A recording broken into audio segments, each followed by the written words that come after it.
मैंने सीखी, हम सबने सीखी है जब भारत जोड़ो यात्रा में हम थे। तो यहां राहुल गांधी अपनी बात रखते हुए, लेकिन राहुल एक तंज कसते हुए, और उनके तंज पर बीजेपी बुरी तरह से बौखला गई और भारत में बीजेपी के बड़े छोटे तमाम नेता राहुल को ट्रोल करने लग गए। राहुल गांधी को अब इस ट्रोलिंग की आदत भी हो गई है, आप सब जानते हैं। राहुल अपनी चाल चलते रहते हैं, भले ही बीजेपी उनके बारे में कुछ भी क्यों न कहे। राहुल मन की बात करें और जन की बात, राहुल मन की बात और जन की बात के बीच का फर्क जनता के बीच रख रहे हैं और जनता के लिए मुद्दों को उठाते हैं। कर्नाटक में राहुल गांधी ने आबादी के मुताबिक हक की बात की थी। आपको याद होगा, जिसकी जितनी आबादी उसको उतना हक, ये नारा उन्होंने दिया था, जिसका फायदा कांग्रेस को मिला। अब अमेरिका में भी राहुल गांधी ने जातिगत जनगणना का मुद्दा उठाते हुए बीजेपी को घेरा है। दरअसल इसी कार्यक्रम में, सैन फ्रांसिस्को के इसी कार्यक्रम में जिसमें राहुल गांधी भाषण दे रहे थे, वहां मौजूद लोगों ने सवाल किए राहुल गांधी से। अपने भाषण के बाद राहुल गांधी ने कुछ सवालों का जवाब दिया और एक सवाल उसमें आर्थिक सामाजिक बराबरी पर भी किया गया कि कांग्रेस इस बारे में क्या करेगी अगर उसकी सरकार आ गई तो। इस पर राहुल गांधी ने आश्वासन दिया कि कांग्रेस सत्ता में आई तो जातिगत जनगणना के आंकड़े सामने लाएगी ताकि हर किसी को आबादी के अनुपात से उसको उसका हक मिल सके। राहुल ने यह भी कहा कि कांग्रेस अभी बीजेपी से जातिगत जनगणना कराने की मांग कर रही है, लेकिन बीजेपी इसे नहीं मान रही है।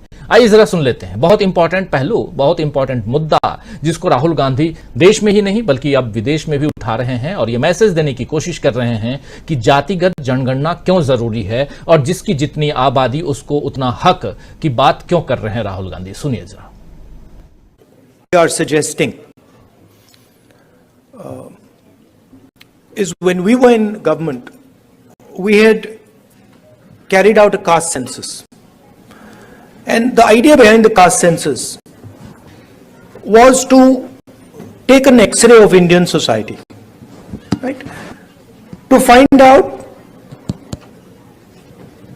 what are the exact demographics of our country, right? What are the different communities? What are the different castes? How many people in each community? How many people in each caste? Because without understanding our demographics and without understanding who is who, it is very difficult to distribute wealth, distribute power effectively. So that was one idea that we had, and we've been putting pressure on the BJP to release the caste census, the numbers in the caste census. They are of course not doing it, and we'll continue to apply pressure, and if we come to power, we will do that. But we are committed as the Congress party to make India a fair place, and we understand deeply that India today, in terms of its treatment of Dalits, tribals, poor people, minorities, is not a fair place, right? And there's many things that can be done. There is the Nyay scheme that we had, which is aimed at providing a minimum income to all Indians. There are ideas like Manrega. I think an increase in public education, increase in public health care. I think these are all things that can be done to make India a much more equal and fair place. Thank you. तो सुन रहे थे आप राहुल गांधी एक सवाल का जवाब देते हुए, और उसमें कास्ट सेंसस की बात कर रहे हैं, जाति आधारित जनगणना की बात कर रहे हैं, भारत में क्या कुछ चल रहा है उसकी बात कर रहे हैं यहां राहुल गांधी। और राहुल गांधी ने इसके अलावा भारत की विविधता, भारत के विचार, भारत जोड़ो आंदोलन के अपने अनुभव, ये सब लोगों से साझा किए। और आने वाले 5 दिनों में, आज एक दिन तो निकल गया, 5 दिनों में राहुल गांधी वाशिंगटन डीसी से लेकर के न्यूयॉर्क तक राहुल के कई कार्यक्रम होने वाले हैं और हर दिन अलग अलग क्षेत्रों के लोगों से, राहुल विशेषज्ञों से राहुल गांधी मिलेंगे, उनसे चर्चाएं होंगी। वाशिंगटन डीसी में राहुल ग्लोबल मीडिया को भी संबोधित करेंगे प्रेस क्लब में। और आपको बता दूं कि उस प्रेस क्लब में जवाहरलाल नेहरू, इंदिरा गांधी, राजीव गांधी, पीवी नरसिम्हा राव और अब राहुल गांधी प्रेस को संबोधित करेंगे। खैर, राहुल गांधी देश में भी प्रेस को संबोधित करते हैं, विदेश जा करके भी प्रेस को संबोधित करते हैं, और एक ऐतिहासिक पल होगा जब वाशिंगटन डीसी में राहुल गांधी प्रेस को संबोधित करेंगे। और उस दिन क्या कुछ होगा, उनकी खबरें कहां कहां छपेंगी, क्या होंगी। आज भी जितनी चीजें हुई हैं शायद अमेरिका के अखबारों में खबरें जरूर छपें, हिंदुस्तान में छपें या ना छपें, लेकिन यहां जो हम चर्चा कर रहे हैं इसमें इसी कार्यक्रम में एक सवाल और पूछा गया था। उस सवाल का जवाब भी राहुल गांधी ने, सवाल भी सुनते हैं और जवाब भी सुनते हैं। बहुत इंपॉर्टेंट है कुछ पहलू, कुछ बातें जो यहां रखते हुए राहुल गांधी, क्योंकि देश किस दिशा में जा रहा है।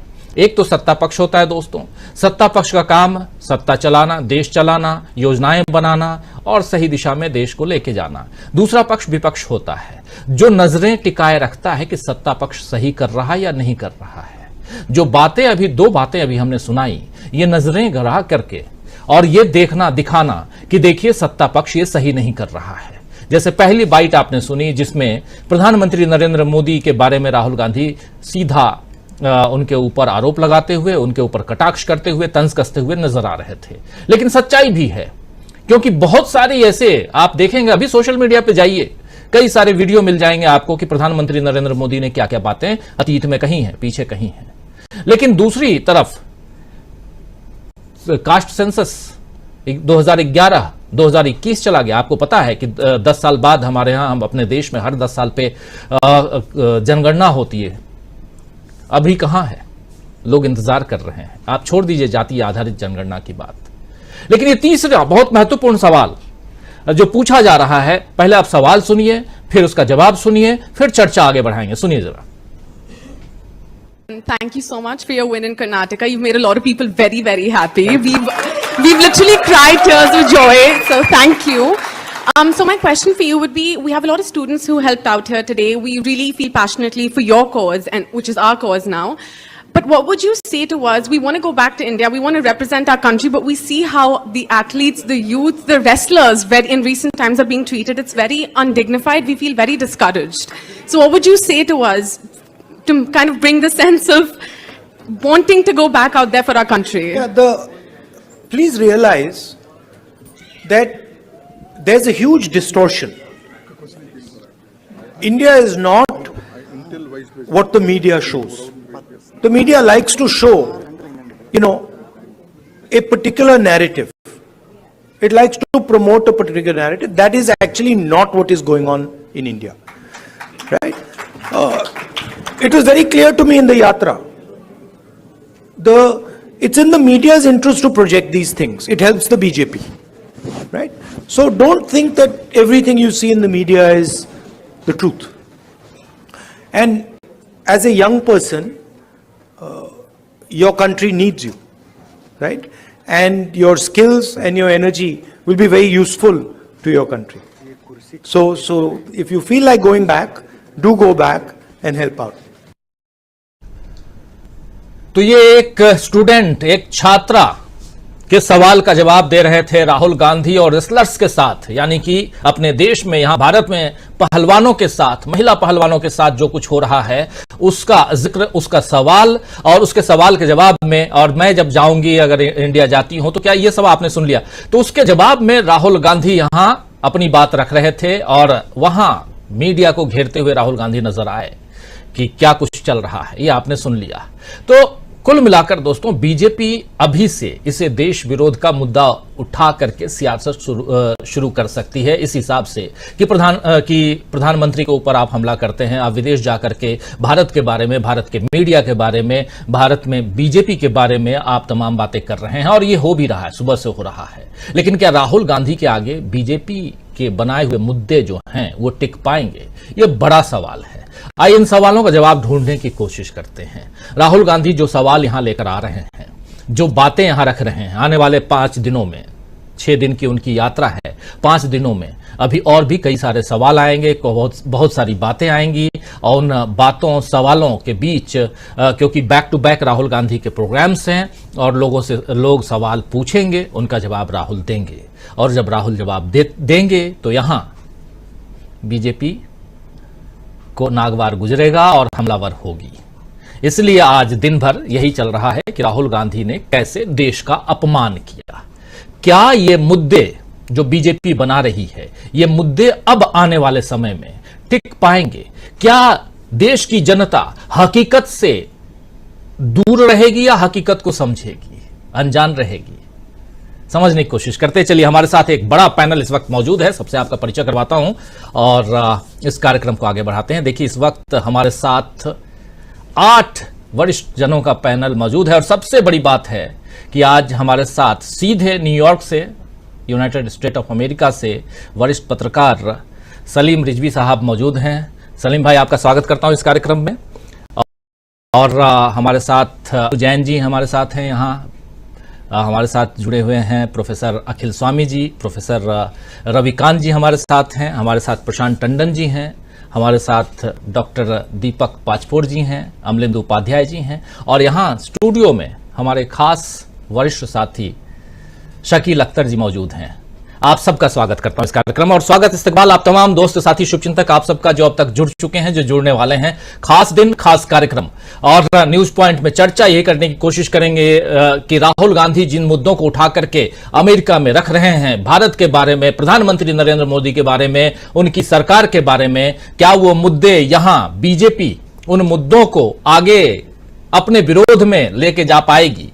जिस मीडिया पर भी हमला करते हुए राहुल गांधी नजर आ रहे हैं, उस मीडिया में आगे कुछ परिवर्तन हम देखेंगे, बहुत कुछ। लेकिन हिंदुस्तान की बात है, हिंदुस्तान से हमारे साथ साथी तो मौजूद हैं, लेकिन उधर यूएस में जो कुछ हो रहा है, सबसे पहले सलीम भाई आपके पास ही आना चाहता हूं और आपसे समझना चाहता हूं कि राहुल गांधी की यात्रा आज से शुरू हो गई है, मतलब वो पहुंचे और अब उन्होंने अपने कार्यक्रम में और जोरदार शानदार भाषण दिया है और सीधा घेरा है, सीधा हमला है प्रधानमंत्री नरेंद्र मोदी पर।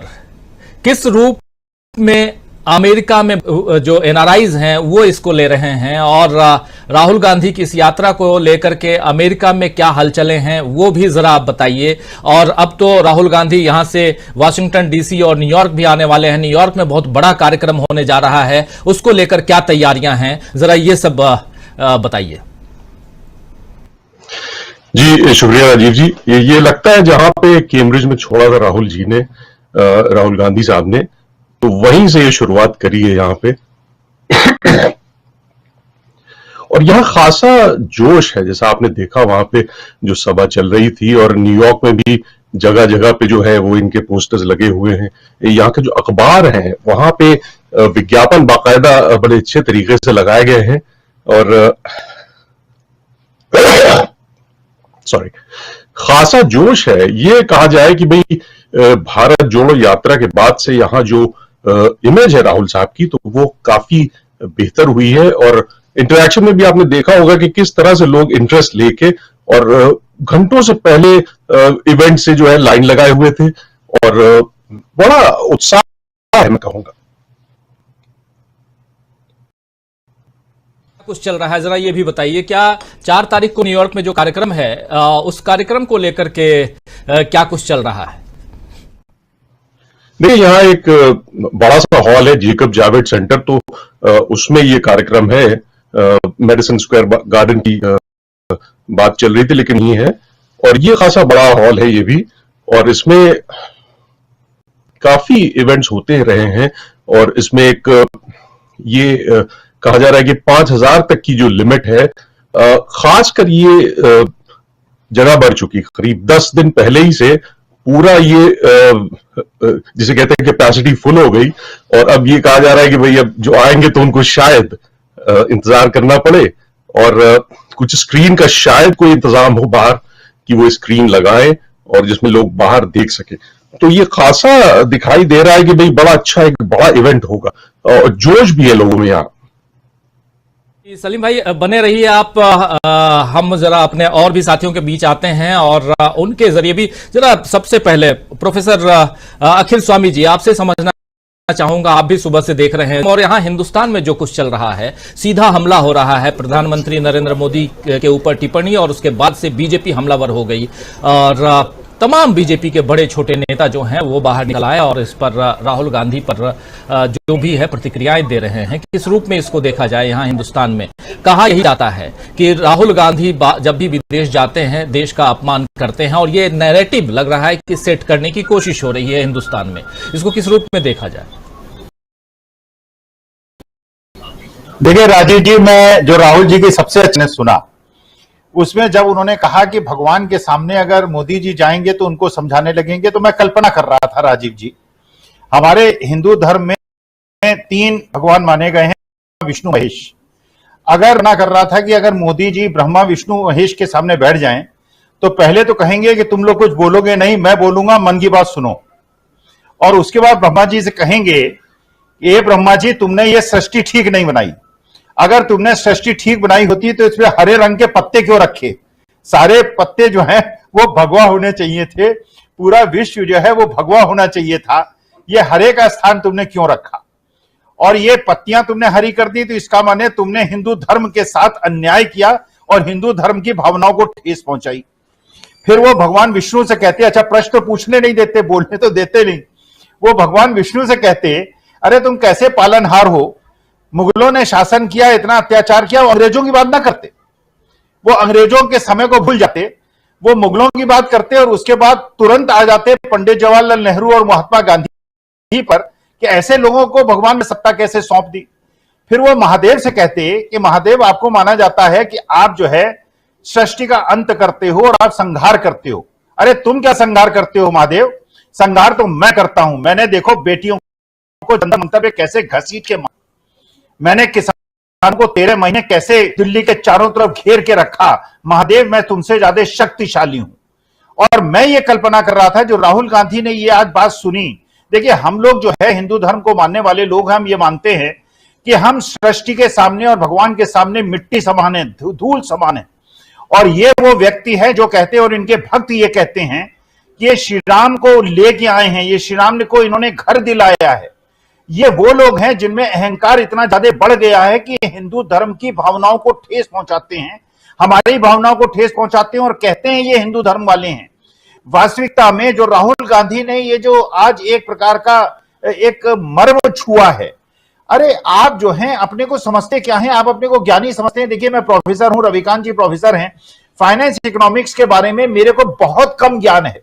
जब मैं गुणी लोगों को सुनता हूं, बुद्धिमान लोगों को, प्रबुद्ध लोगों को सुनता हूं, मुझे लगता है मेरे पास एक लोटा पानी है और ये जो ज्ञान है ये अथाह समुद्र है और मेरे पास एक लोटा है। लेकिन एक ऐसा व्यक्तित्व है जो इतना अहंकार में डूबा हुआ है, जिसको हर चीज का पता है, उसको साइंस का पता है, उसको एरो साइंस का पता है, उसे इकोनॉमिक्स के बारे में पता है, इंटायर पॉलिटिकल साइंस के बारे में पता है। तो ऐसा व्यक्ति, मुझे नहीं लगता कि ऐसा व्यक्ति की कल्पना कैसे की जा सकती है। तो वास्तविकता में ये जो मानव धर्म है और ये जो असली चीज है, ये उसका एक प्रकार का उल्लंघन है। और मुझे ऐसा लगता है जो नरेश टिकैत जी ने 5 दिन का एक चुनौती दी है, और जिस प्रकार से जो ये जो संघ है, पूरे इंटरनेशनल संघ है कुश्ती का, उसने ये कहा है कि अगर इतने दिनों के अंदर आप इनको जेल नहीं भेजेंगे तो उसके बाद हम आपकी मान्यता को खत्म कर देंगे। चुनौतियां बहुत आ रही हैं। अब 18 घंटे अगर कहते हैं इनके भक्त ये सोते हैं, जगते हैं, तो अब मेरे ख्याल से अब ये 5 दिन केवल 24 घंटे जगेंगे। राजीव जी, भारत में जो कुछ हो रहा है और राहुल गांधी उधर विदेश में जो कुछ कह रहे हैं, उसी का एक तुलनात्मक यहाँ उसकी व्याख्या कर रहे थे प्रोफेसर अखिल स्वामी जी, और बहुत ही एक अलग अंदाज में ये बताने की कोशिश, समझाने की कोशिश कि प्रधानमंत्री नरेंद्र मोदी या उनकी सरकार सोचती क्या है। आना चाहता हूं मीनू जी आपके पास। मीनू जी, किस रूप में देखा जाए राहुल गांधी के इस यात्रा और उसकी जो शुरुआत हुई है उसको लेकर के, और शुरुआती किस रूप में आप देखती हैं? राजीव जी, देखिए राहुल गांधी देश में बोले या विदेश में बोले, बीजेपी के सारे नेता, सारा मंत्रिमंडल, जिसके पास मैग्नीफाइंग ग्लास है वो लेके बैठ जाता है, जिसके पास टेलीस्कोप है वो ले आता है, और उनका सोशल मीडिया पे ट्रोलिंग शुरू हो जाती है। इवन छोटी छोटी बातों के ऊपर भी, वो हाथ कैसे उठाया, आंख कैसे उठाई, उसके ऊपर तक वो लोग, जैसे कि जनगण मन को लेके उन्होंने ट्रोलिंग शुरू कर दिया। हर चीज के ऊपर उनका ट्रोलिंग शुरू हो जाता है। देखिए उनको परेशानी होना स्वाभाविक है। जैसे कि अभी न्यूयॉर्क से जर्नलिस्ट मिस्टर रिजवी ने बताया कि जोश दिखाई दे रहा है, तो जो वहां से ग्राउंड रिपोर्ट उन्होंने जो दी है, अगर वो जोश दिखाई दे रहा है, वहां पे इतना विजिबल है कि उनके देखने में आया, तो बीजेपी के सूत्रों से भी, बीजेपी के लोग भी तो वहां रहते हैं, वहां स्वयंसेवक संघ हैं, फ्रेंड्स ऑफ बीजेपी भी हैं वहां पे, उनका एक ग्रुप है, तो वो लोग सब रिपोर्ट भेज रहे होंगे कि भाई यहाँ बहुत जोश है। तो वो जितना ये जोश बढ़ेगा और जो आगे आगे कार्यक्रम अभी चलने वाला है, तो ये उतना ही इनका काउंटर जो ऑफेंसिव है वो बढ़ता चला जाएगा। दूसरी बात, राहुल गांधी जो गए हैं, देखिए इस वक्त बीजेपी ने जो हिंदू स्वयंसेवक संघ HSS, जो राष्ट्रीय स्वयंसेवक संघ की ओवरसीज इकाई है, उसके जरिए उग्र राष्ट्रवाद का जो भावना है वहां रहने वाले, विदेशों में रहने वाले इंडियंस के अंदर भर दी है। आपने देखा होगा कि अभी जो संसद का उद्घाटन हुआ उसमें अखंड भारत का एक नक्शा लगाया गया। उसमें जो अखंड भारत की परिकल्पना है संघ की, वो हम सबको मालूम है। तो उसमें नेपाल को भी शामिल किया इन्होंने। तो नेपाल से उसका आपत्ति आई है कि आपने ये कैसे कर दिया। तो ये विस्तार जो संघ की या भाजपा की विस्तारवादी नीतियों को बताता है। तो देखिए ये जो खतरे हैं, जो उग्र राष्ट्रवाद का खतरा और ये जो विस्तारवादी नीतियां होती हैं देशों के नेताओं की, जो तानाशाह नेता इस तरह के होते हैं, फासिस्ट नेता होते हैं, उनके खतरों को पूरा पश्चिमी देश और दुनिया दूसरे वर्ल्ड वॉर के रूप में भुगत चुकी है। तो इस बात का काउंटर करने के लिए और अपने ये भारत के विपक्ष का जो इस बारे में व्यू है वो रखने के लिए राहुल गांधी का वहां जाना और वहां जाके एक सार्वजनिक रूप से इन बातों को रखना बहुत जरूरी है, ताकि ये जो केंद्र में सत्तारूढ़ पार्टी है, इसकी विस्तारवादी नीतियों और इसके उग्र राष्ट्रवाद को समय रहते ही इस पर नियंत्रण स्थापित किया जा सके। वो एक बहुत जरूरी बात है। और दूसरी बात यह है कि ये जो राहुल गांधी जो जाते हैं वहां, मोदी जी अभी ऑस्ट्रेलिया जाके आए, वो बहुत अपना गुब्बारा फुला के आए, राहुल गांधी ने तुरंत उसमें पिन लगा दिया। तो ये चीज जो है इनको बर्दाश्त नहीं है राहुल गांधी को। और राहुल गांधी आखिर बोले तो कहां बोले? राहुल को आप इंडिया में बोलने नहीं देते हो, उसके बोलते ही आपकी पूरा मंत्रिमंडल टीवी के ऊपर उसको क्रिटिसाइज करने के लिए आ जाता है प्रेस कॉन्फ्रेंस लेके। आपने संसद में उन्होंने बोला तो आपने एक्सपंज कर दिया उनकी स्पीच को, राहुल गांधी की। उसके बाद आपको यहां भी शांति नहीं हुई, क्योंकि अभी आप उसको और धराशायी करना चाहते हैं, आपने उसकी सदस्यता छीन ली। तो उस व्यक्ति के पास प्लेटफॉर्म है कहां? ये जियोपॉलिटिक्स का जमाना है। अब वो जमाने गए कि देश के अंदर जो हो रहा है वो बाहर पता नहीं चलेगा, और जो बाहर हो रहा है उसका प्रभाव देश की राजनीति पे नहीं पड़ेगा। सब कुछ इंटरकनेक्टेड है। तो राहुल गांधी जो वहां बोल रहे हैं वो एक वक्त की जरूरत है। राजीव जी, यही कहना था मुझे। बिल्कुल, आता हूं फिर थोड़ी देर बाद आपके पास फिर से, और भी बहुत कुछ समझना है आपसे। प्रशांत टंडन जी, क्या राहुल गांधी जैसे आज के भाषण को अगर देखिए तो उन तमाम मसलों को लेकर के आए राहुल गांधी, चाहे वो मीडिया का मामला हो, जातिगत जनगणना का मामला हो। देखिए कुछ चीजें उनके भाषण से में जो छूट गई थी उन चीजों को समेट लिया सवालों के जवाब में। जो 2 सवाल हमने अभी शुरुआत में आप सुने ही, आप बार बार कहते हैं कि राहुल गांधी भारत जोड़ो यात्रा पार्ट 2 पे हैं। क्या इसको भी उसी पार्ट 2 का हिस्सा माना जाए? किस रूप में इसको देखा जाए? बाहर हैं लेकिन बाहर भी भारत को ही जोड़ रहे हैं, किस रूप में देखते हैं आप?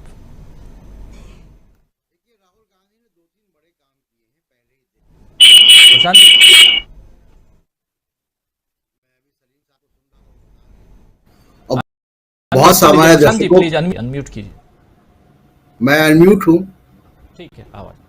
हाँ, आवाज आ रही मेरी? हाँ, तो अभी राहुल गांधी ने पहले ही दिन एक टोन सेट कर दी है कि उनकी यात्रा कैसे चलेगी और वो क्या काम कर रहे हैं वहां पे। तो और अभी मैं सलीम साहब को सुन रहा था, और बहुत सामान्य दर्शकों को आश्चर्य होगा कि सलीम साहब इतनी साफ हिंदी या उर्दू कैसी बोल रहे हैं। तो सलीम साहब हमारे मित्र भी हैं और सहयोगी भी रहे हैं। वो भारत में और अमेरिका में दोनों जगह पत्रकारिता कर चुके हैं और करीब 20 साल से अमेरिका में हैं। खैर, तो राहुल गांधी ने राजीव जी नरेंद्र मोदी का परिचय करा दिया अमेरिका को कि नरेंद्र मोदी कौन है। उनकी शख्सियत बता दी, उनका तारुफ करा दिया अमेरिकन डायस्पोरा से और अमेरिकन मीडिया से और अमेरिका के थिंक टैंक से। क्योंकि राहुल गांधी एक ऐसे व्यक्ति हैं, क्योंकि वो उन्हीं की भाषा में बोलते हैं, अंग्रेजी बोलते हैं, तो वहां के थिंक टैंक को समझने में आसानी होती है गांधी क्या कह रहे हैं। तो एक तो उन्होंने नरेंद्र मोदी की पर्सनालिटी बता दी, और जब वो मोदी साहब जाएंगे अमेरिका 3 सप्ताह बाद, तो उनको बिल्कुल लगेगा कि हाँ, हूबहू वही बात नरेंद्र मोदी में है जो राहुल गांधी बता गए थे। अब राहुल मोदी साहब का एंगेजमेंट एक 30 सेकंड में बता दूं कि क्या होता है विदेशों में।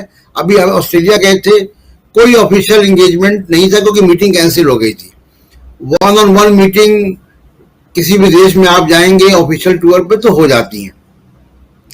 अमेरिका में राजीव जी उनके 2 तरीके के एंगेजमेंट होंगे। एक ऑफिशियल एंगेजमेंट होगा जो बंद कमरों में होगा, जिसकी वो प्रेस कॉन्फ्रेंस नहीं करेंगे, और दूसरा एंगेजमेंट होगा उनका अपने समर्थकों से या डायस्पोरा के एक हिस्से से, जहां वो यही सब बातें करेंगे जैसा राहुल गांधी बता गए, जो जैसे भाषण वो देते हैं।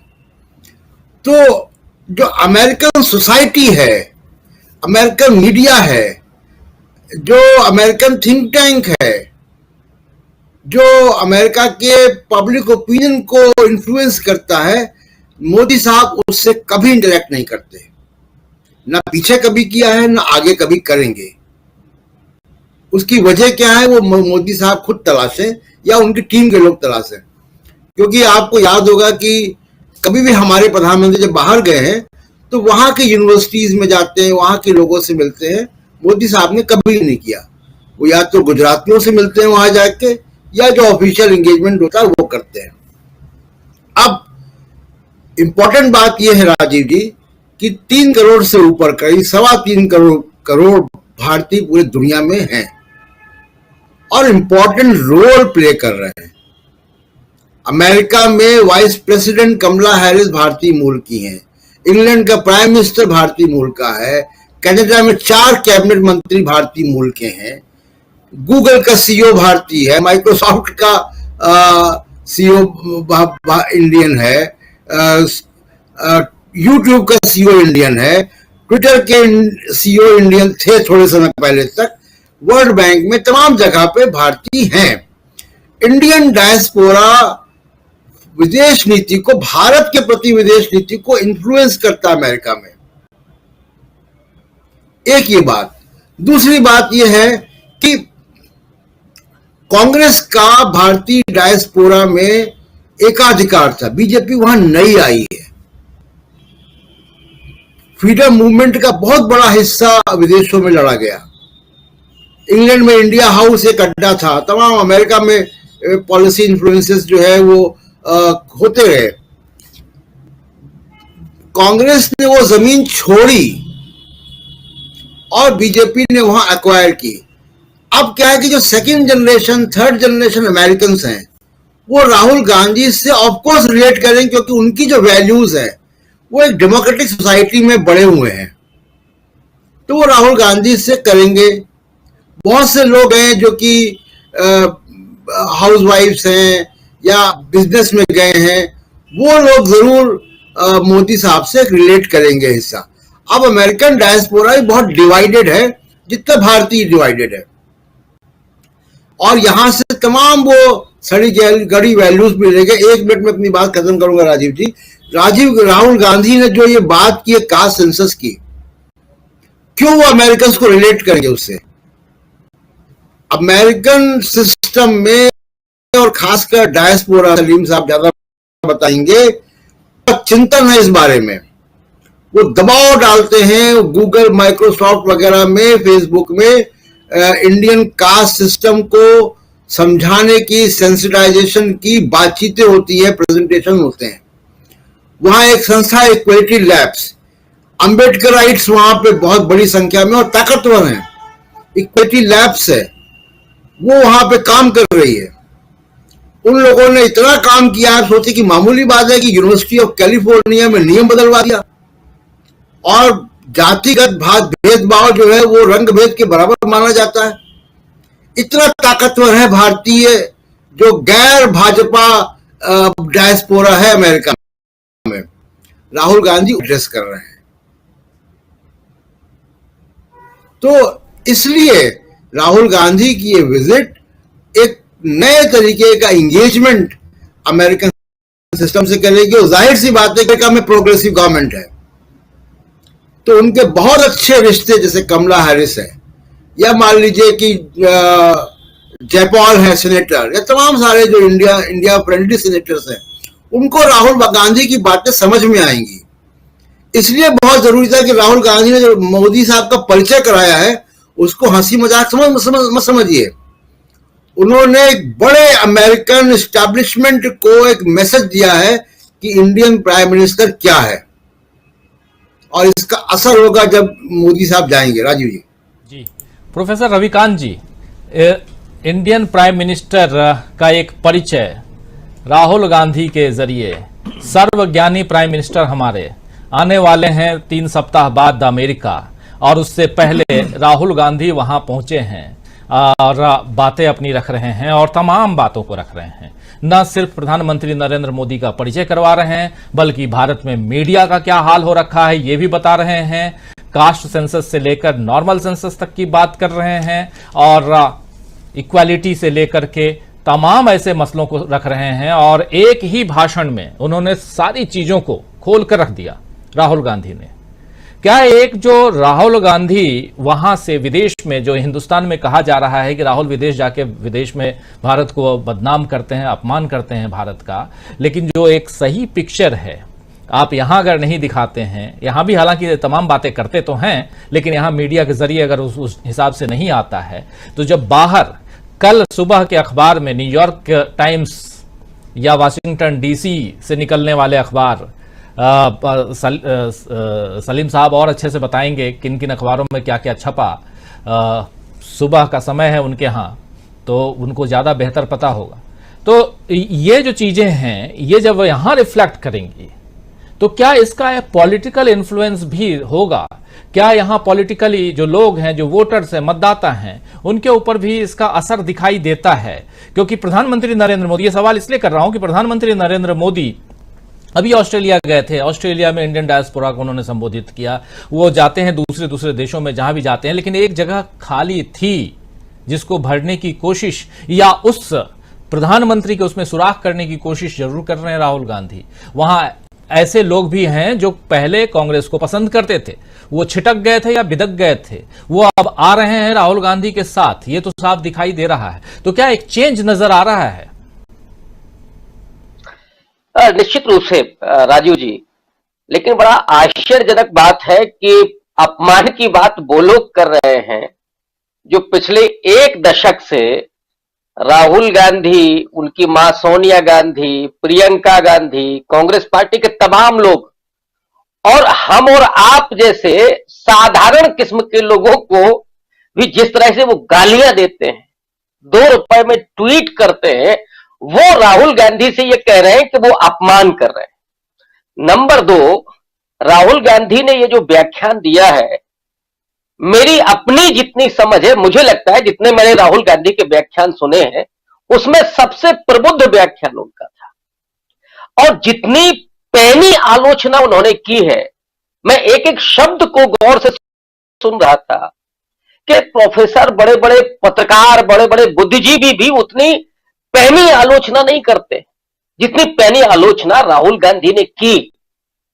और जो सवाल उठाए वो जाहिर तौर पर, जो टंडन जी अभी कह रहे थे कि एक एक शब्द के जरिए उन्होंने नरेंद्र मोदी परिचय करा दिया, और वो उदाहरण भी नहीं दिए जो हम लोग यहां देते हैं कि जब नरेंद्र मोदी जी ने कहा कि नाले के गैस से चाय बनती है, उन्होंने उन वैज्ञानिकों से कहा था कि साहब अभी बादल है, इस समय आप एयरक्राफ्ट गुजार दीजिए, पाकिस्तान का रडार नहीं पकड़ पाएगा। सिकंदर बिहार तक आया था, वगैरह वगैरह। तो चाहे हिस्टोरियन हो, चाहे साइंटिस्ट हो, चाहे कोई और हो, और उन्होंने जो चुटकी ली कि अगर भगवान भी उनके पास बैठे होंगे तो वो उनसे संवाद करके ये बताएंगे कि इसमें क्या कमी रह गई और क्या होना चाहिए था। इसलिए मैं कह रहा हूं कि राहुल गांधी का ये व्याख्यान बेहद बौद्धिक है। कांग्रेस पार्टी के लोग अगर थोड़ा सा ध्यान दें तो मुझे लगता है कि इस व्याख्यान का अनुवाद करा करके भारत में इसकी प्रतियां बंटवानी चाहिए। क्योंकि सिर्फ डायस्पोरा के लोगों को नहीं, तमाम भारतीयों को भी समझने की जरूरत है कि असल में नरेंद्र मोदी क्या है। और जो भक्ति की परंपरा है इस समय जो चल रही है, बाबा साहब अंबेडकर ने तो संविधान सभा के अपने अंतिम भाषण में ही कह दिया था कि भारत बेहद धार्मिक देश है और धर्म के मामले में भक्ति चलती है, कल्याण के लिए वो भक्ति जरूरी है, लेकिन राजनीति में भक्ति तानाशाह पैदा करती है। ये जो इस वक्त हो रहा है और नरेंद्र मोदी जिस तरह से रिएक्ट कर रहे हैं, जो उनका पूरा काम है, वो दिखाता है कि वो तानाशाही अंदाज में ही पूरे देश को चला रहे हैं। तीसरी बात जो मुझे सबसे ज्यादा महत्वपूर्ण लगती है, मैं तो शुक्रिया अदा करूंगा और कांग्रेसियों को भी करना चाहिए, नरेंद्र मोदी और उनकी पूरी टीम का। राहुल गांधी में एक कमजोरी थी। राहुल गांधी जिस विरासत से निकल करके आए थे और जो उनके साथ घटित हुआ, इंदिरा गांधी के हत्या के बाद राहुल गांधी 5 साल तक अपने घर में लगभग कैद होकर के रहे। उस बच्चे के, उस किशोर के मना स्थिति क्या रही होगी, और ऑब्वियस है जो खतरे उनके ऊपर रहे उससे उन्होंने दुनिया जान को बहुत नहीं समझा था। इन्होंने राहुल गांधी को सड़क पर ला दिया। राहुल गांधी यात्रा में ही नहीं, आज ही मैं पढ़ रहा था कि वो वहां एयरपोर्ट पर 3 घंटे, और जब किसी ने पूछा कि अरे भाई आप क्यों खड़े हैं, क्यों वेट कर रहे हैं, तो उन्होंने कहा कि मैं आम आदमी हूं और मैं तो अब सांसद भी नहीं हूं। तो जो जनसामान्य के साथ बातचीत राहुल गांधी कर रहे हैं, तो जो उनकी कमी थी वो पूरी हो गई और उन्होंने अब हिंदुस्तान को और लोगों को बहुत बेहतर तरीके से समझ लिया है कि कैसे हमें संवाद करना है। और इसीलिए आज जो उनका आप देख रहे हैं, और ये आज नहीं और पहले से भी, लेकिन आज का व्याख्यान तो अद्भुत। और एक चौथी बात कि राहुल गांधी का जितना अपमान किया इन लोगों ने, और राहुल गांधी जिस टोन में बात कर रहे हैं, जिस तरफ इशारा किया प्रशांत जी ने, कास्ट सेंसस की बात वहां पर करना, और जितनी बातें उन्होंने कही मैं दोहराऊंगा नहीं। साउथ इंडिया से लेकर के नॉर्थ इंडिया के तमाम लोग वहां अम्बेडकराइट हैं, साउथ इंडियन ज्यादा है, दलित हैं, ओबीसी हैं, और ये बात कहकर राहुल गांधी ने सीधे तौर पर उन्हें अपना समर्थक बना लिया है। और राहुल गांधी यहां पहुंचे कैसे, जरा इसको समझिएगा। मैं चूंकि जिस समुदाय से आता हूं मैं बेहतर तरीके से समझता हूं। वो तो पूरे 3000 साल की कथा व्यथा को मैं नहीं बोलूंगा, लेकिन जो हम लोगों ने खुद झेला है, अब आप रात दिन किसी की आलोचना, किसी का अपमान करते रहिएगा तो उसका मानस किस तरह का हो जाता है, वो टूट जाता है। और राहुल गांधी बीच में जिस तरह से बोलते थे, वो दिखता था कि कैसे उनको अपमान करके उनको आहत किया जा रहा है रोज रोज, लेकिन उसी में राहुल गांधी ने अपने आप को निखारा। और आज जिस टोन में वो बात कर रहे हैं, तो मुझे लगता है कि राहुल गांधी ने दलितों की उस बहिष्कार की, उस अपमान की जिंदगी को जिया है। अगर उन्होंने इस जिंदगी को नहीं जिया होता तो राहुल गांधी सामाजिक न्याय की राजनीति के बड़े आइकॉन बनकर के सामने हमारे नहीं आते। इसलिए मैं कह रहा हूं कि कांग्रेस पार्टी को इनका शुक्रिया अदा करना चाहिए। राहुल गांधी को यह अवसर उन्होंने दिया, और आज अगर वो बात कर रहे हैं तो मुझे लगता है कि डायस्पोरा ही नहीं, पूरा हिंदुस्तान भी सुन रहा है। और इसीलिए मैं अपील कर रहा हूं कि इस पूरे व्याख्यान का हिंदी में अनुवाद करा करके, तमिल में, तेलुगु में अनुवाद करा करके इसको वितरित किया जाना चाहिए कि नरेंद्र मोदी को जिस ढंग से उन्होंने व्याख्यायित किया है, इसको जानना समूचे भारतीयों को, और डायस्पोरा को तो वो संबोधित कर ही रहे हैं, यहां भी बेहद जरूरत है। सही कह रहे हैं। इधर स्टूडियो में हमारे साथ शकील अख्तर जी हैं। शकील जी, कह रहे हैं अभी प्रोफेसर रविकांत जी की कांग्रेस को इसको ट्रांसलेट करके पूरे हिंदुस्तान में बांटना चाहिए राहुल गांधी के इस भाषण को, लेकिन अभी चूंकि आप कांग्रेस मुख्यालय से ही आ रहे हैं सीधे, क्या प्रतिक्रिया है राहुल गांधी के इस भाषण की यहाँ पे दिल्ली में? और बीजेपी के लोगों से भी आपकी बात तो होती ही होगी, उनके बीच क्या प्रतिक्रिया है? कुछ तो बात हुई होगी। देखिए, कांग्रेस में तो आज लोग बहुत खुश हैं क्योंकि राहुल ने जिस तरह से प्रधानमंत्री मोदी को आईना दिखाया है, उसके बाद बीजेपी की प्रतिक्रिया बता रही है, जो सार्वजनिक प्रतिक्रिया है, कि वहाँ पे इस बात को बहुत गहराई तक चोट पहुंची है। लेकिन इसका एक पहलू और है। एक तो बीजेपी के वो नेता हैं, प्रवक्ता हैं, जो सार्वजनिक तौर पे राहुल की आलोचना कर रहे हैं। दूसरी तरफ वो बड़े नेता हैं जो राहुल के इस वीडियो को जैसे ही सुबह खबर मिली तो मंगा के देख रहे थे और वो बड़े खुश हो रहे थे। कुछ लोगों से बात हुई और उनकी खुशी का सीधा था, वो कह रहे थे कि बिल्कुल सही राहुल ने कहा, ये तो किसी की सुनते ही नहीं है, हमारी भी नहीं सुनते ये तो ये एक ऐसी बात है जो राहुल ने जिस तरह पिन पॉइंट किया है कि अगर भगवान के सामने भी ये बैठ जाएं तो भगवान को भी समझाने लगेंगे। दरअसल देखिए, ये जो बातों के जो बादशाह होते हैं ये आज से नहीं होते, ये हमेशा से हमारे समाज में होते आए हैं। और इकबाल ने, जिन्हें अल्लामा इकबाल कहा जाता है, महाकवि कहा जाता है, बहुत बड़े शायर थे, कवि थे, उनका एक बड़ा मशहूर शेर है। उन्होंने कहा था, इकबाल बड़ा उपदेशक है, मन बातों से मोह लेता है। इकबाल बड़ा उपदेशक है, मन बातों से मोह लेता है, गुफ्तार का ये गाजी तो बना। गुफ्तार है ना बातचीत, संवाद, बोलना खूब। गुफ्तार का ये गाजी तो बना, किरदार का गाजी बन न सका। बातचीत का तो ये बादशाह बन गया है, इसका तो कोई जवाब नहीं, मगर किरदार का, अपनी बातों पे कायम रखने का, अपनी बातों को निभाने का इसने कभी नहीं सोचा, कभी नहीं किया। आज जैसे बात हो रही थी, आज बिहार में तेजस्वी यादव ने बताया कि 1 लाख से ऊपर शिक्षकों की नौकरी निकाल दी, उन्होंने अनाउंस किया। तो तमाम लोग कह रहे थे कि 2 करोड़ नौकरी का इन्होंने वादा किया था, वो क्या हुआ? तो वो यही है कि बातें करवा लीजिए आप। कल भी हम इस बात को कह रहे थे कि मनमोहन सिंह के ऊपर जिस मीडिया ने प्रहार किए, हमारे जिन दोस्तों ने प्रहार किए, मौन मनमोहन सिंह, हम हमेशा उस वक्त भी लिखते रहे, इसको समझाते रहे, बोलते रहे कि उनका जो मौन है, कम बोलना है, वो उनकी विद्वता की निशानी है। ज्यादा बोलना कभी किसी गुण में नहीं आता। दुनिया के जितने भी अच्छे भाषण देने वाले हुए, बड़े नेता हुए, वो कोई बहुत ज्यादा बोलने वाले कभी नहीं रहे हैं जी। तो ये आज राहुल गांधी ने जिस तरह से बताया कि हमारे प्रधानमंत्री जी जो हैं वो सोचते हैं कि वो हर बात जानते हैं, इतने तकनीकी विषयों में भी जानते हैं जिनमें अच्छा भला पढ़ा लिखा आदमी भी बोलने से संकोच कर जाता है।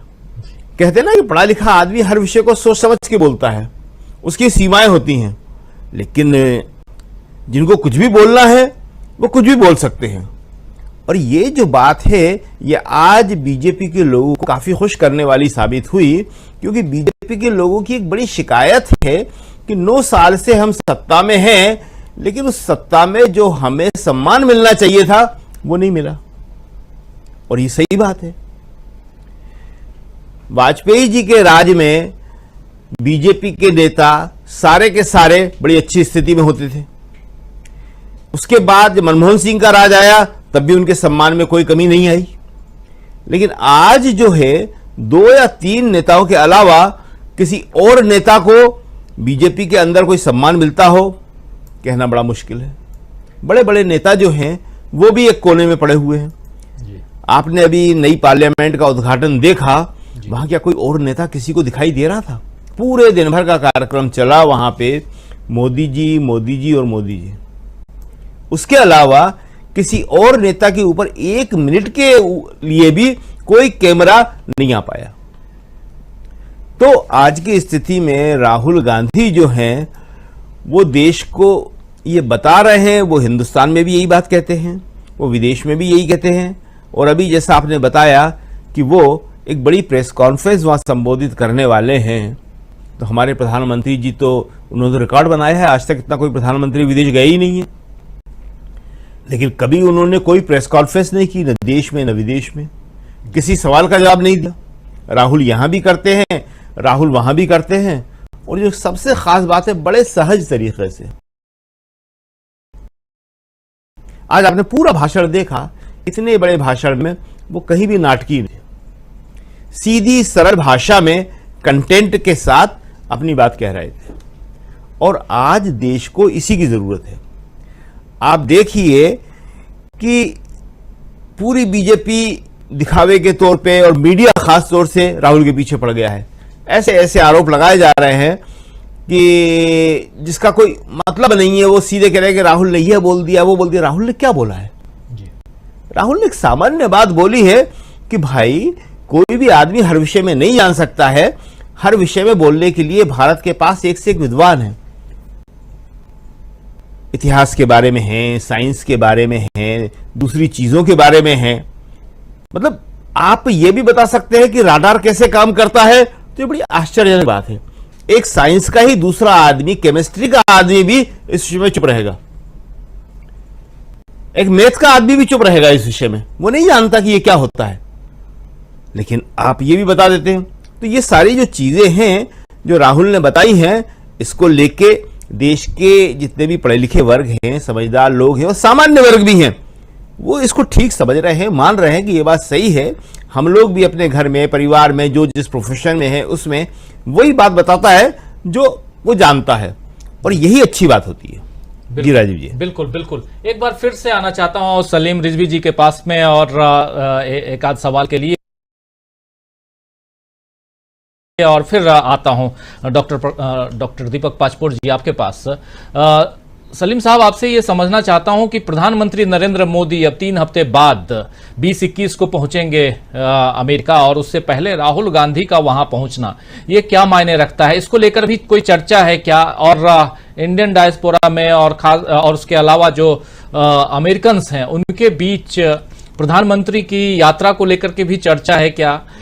जरा क्या कुछ चल रहा है ये बताइए, और जितनी बातें अभी हो रही हैं इसको लेकर के भी, और इसका वहां पर क्या रिएक्शन है?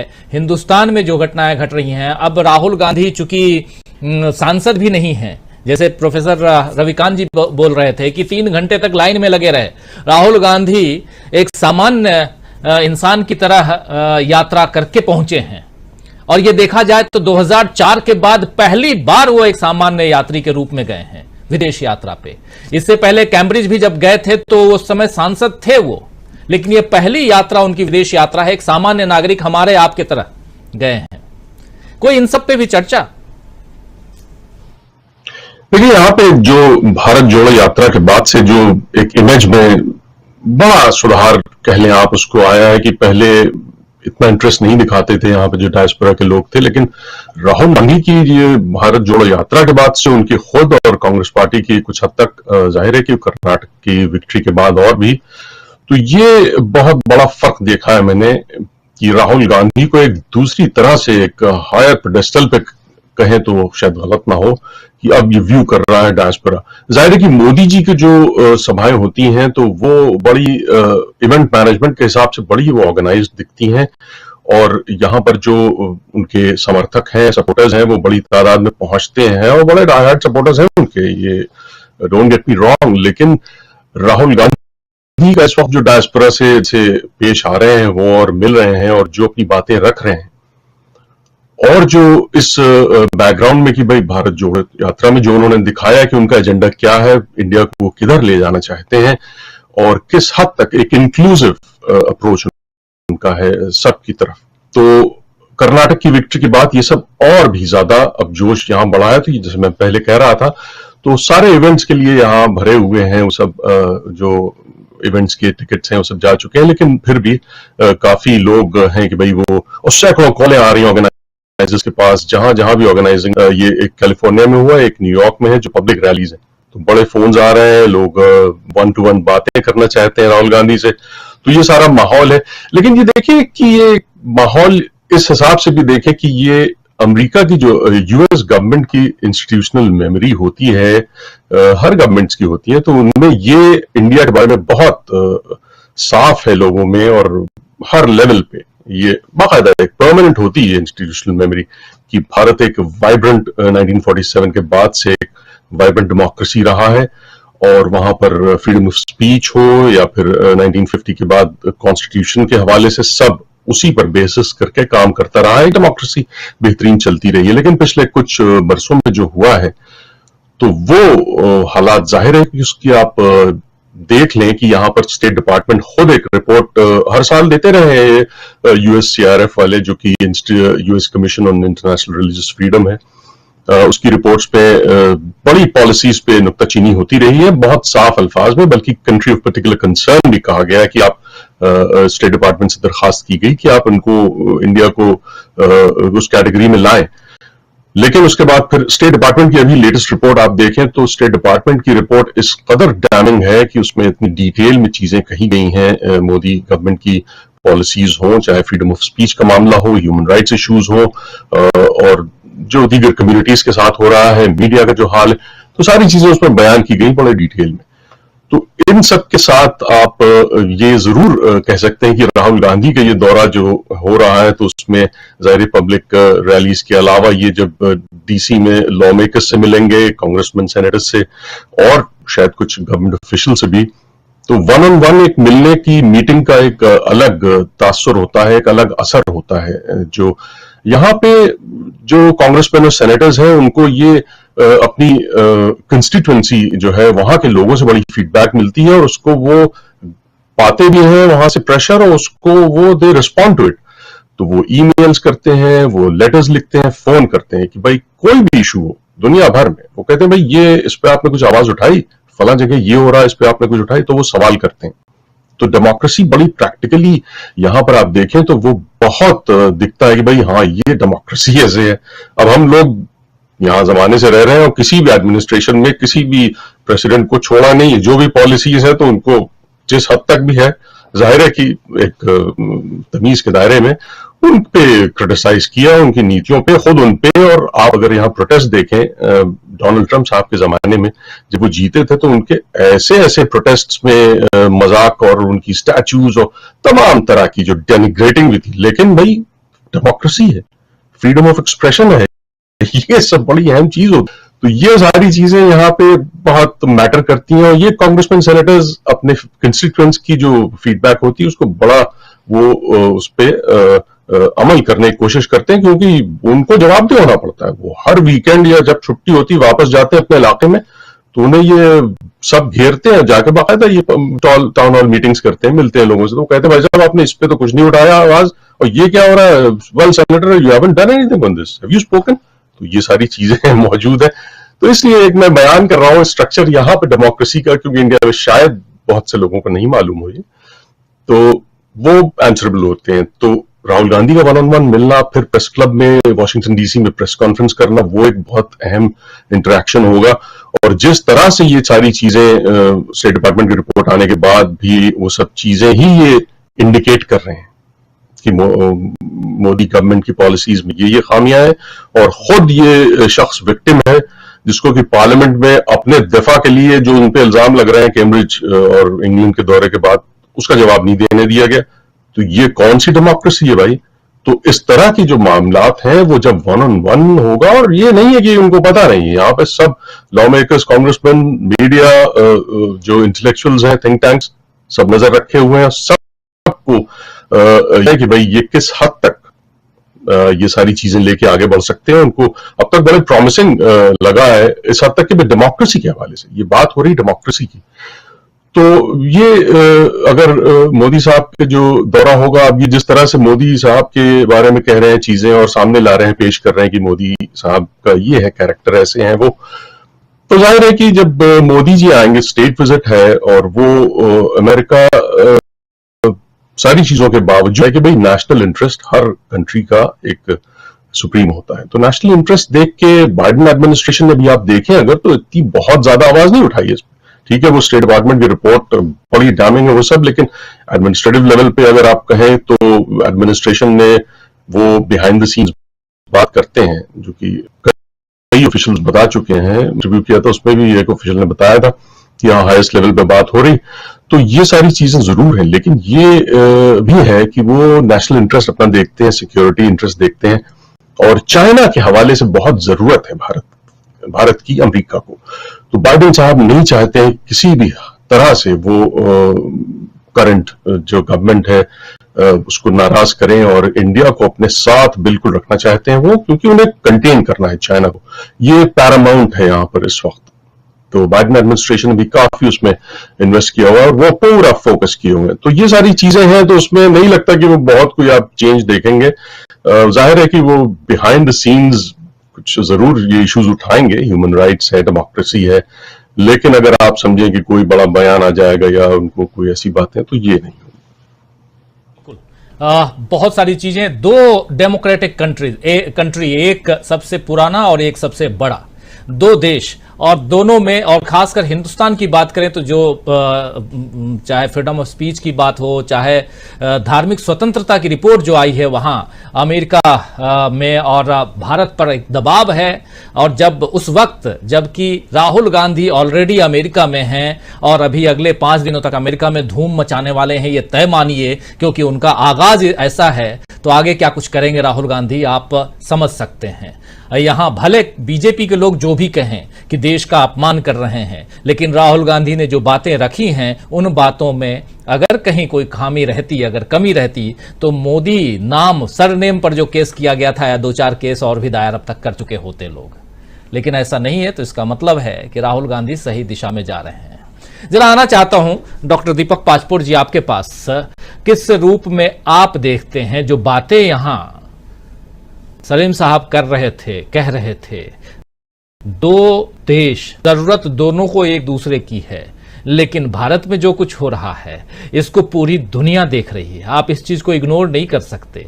और ऐसे में राहुल गांधी भी जाकर के अपनी बातें रख रहे हैं, मोदी जी की जो कहें कि जो सच्चाई है, जो हकीकत है, वो सामने रख रहे हैं, ला रहे हैं दुनिया के सामने, तब जबकि मोदी साहब वहां पहुंचने वाले हैं 2 सप्ताह 3 सप्ताह बाद। किस रूप में यहां देखा जाएगा फिर? राजू जी, उनकी यात्रा को, राहुल गांधी की यात्रा को 2 दृष्टिकोण से देखना चाहिए। पहला तो यह है कि किन परिस्थितियों में राहुल गांधी वहां जा रहे हैं। पहली बात तो यह है कि अभी राहुल गांधी एक विक्टोरियस लीडर के रूप में जा रहे हैं। बहुत सारी चीजें हाल ही में उनके खाते में दर्ज हुई हैं। भारत जोड़ो यात्रा, वो केवल भारत की नहीं थी बल्कि सारी दुनिया का ध्यान जो था वो उधर आकृष्ट हुआ था। लोग बड़े इंटरेस्ट के साथ इन चीजों को देख रहे थे कि राहुल गांधी की जो यात्रा है वो आखिर क्या लाती है कांग्रेस के लिए और विशेषकर इस देश के लिए, वो चाहे यहां बैठे लोग हो, चाहे दुनिया के किसी भी कोने में बैठे हुए लोग हो, और उसमें अमेरिका भी शामिल है निश्चित रूप से, क्योंकि अमेरिकन और जो डेमोक्रेटिकली जो स्ट्रॉन्ग कंट्रीज है उनका ध्यान हमेशा इन चीजों पे रहा है। उसके बाद दूसरा, जैसे कि कहा गया कि कर्नाटक की जो जीत है, इसने भी एक बहुत बड़ी बात जो है वो इनके लिए लाई है, राहुल गांधी के लिए, और इसके कारण उनकी इमेज तो बेहतर हुई ही है।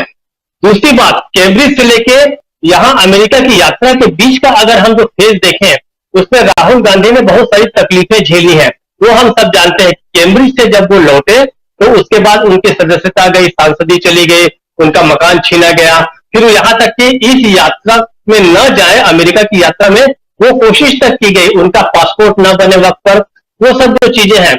तो राहुल गांधी ने कैम्ब्रिज में जो कहा था उसका इस वक्त तो प्रमाण लेके जा रहे हैं, उनकी क्रेडिबिलिटी बढ़ी है, उनकी विश्वसनीयता बढ़ी है। वो ये बता रहे हैं कि देखिए मैंने इसके पहले कैम्ब्रिज में जो कुछ कहा था वो वाकई ऐसा हो रहा है। इसलिए अब अमेरिकन जो है उनको और बहुत ज्यादा ध्यान से उनकी ओर देख रहे हैं। लेकिन हमें इसकी बहुत ज्यादा चिंता नहीं है कि इसका असर अमेरिका में क्या होगा, राहुल गांधी का असर अमेरिका में क्या होगा, या इसके बाद जो मोदी जाने वाले हैं उसका असर क्या होगा। ये हमारी दिलचस्पी का विषय उतना नहीं है जितना हमें ये देखना है। खासकर मैं तो यही देखूंगा कि इन चीजों का असर भारत में क्या होता है, क्योंकि भारत की राजनीति का सीधा संबंध है। अमेरिकन जो है उनके एक अलग तरह के इंटरेस्ट हो सकते हैं भारत के साथ, राहुल गांधी के साथ, मोदी के साथ वगैरह।